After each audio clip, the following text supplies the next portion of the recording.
Well, I'm getting quite a lesson on Insight Now about the green economy and wind power. I had asked a question a while back concerning wind power.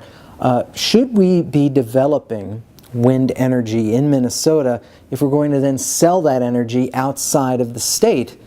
There are two arguments for this. One is that you would be, under this paradigm, you'd be creating wind turbines in rural areas far away from the majority of the population, which is a mistake.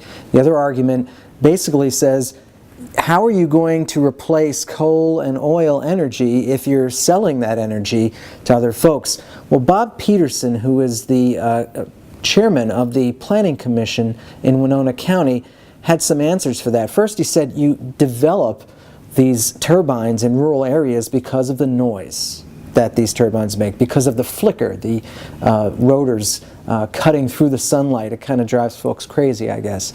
And then he points to an example in Winona County where they're creating 3 large turbines that will create energy, and that energy will be sold to Wisconsin. But what he says is, isn't this better, creating this energy in Minnesota? Yes, we're selling it to Wisconsin, but that replaces foreign energy. And so he makes an argument for this. I'm surprised how many times I see the idea of wind energy being sold mentioned.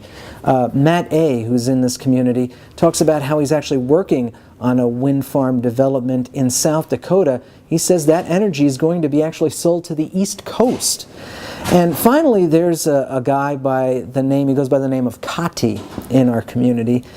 His family owns a farm in south central Minnesota. And the surprising thing here is that he says, it seems like there's so much demand for rural wind development, and yet there isn't the infrastructure, there isn't the assistance, there isn't the help. Our family, he says, would like to develop wind power, but we can't because we don't have that help. All this discussion about green energy is going to feed a forum that's going to happen here at NPR tonight.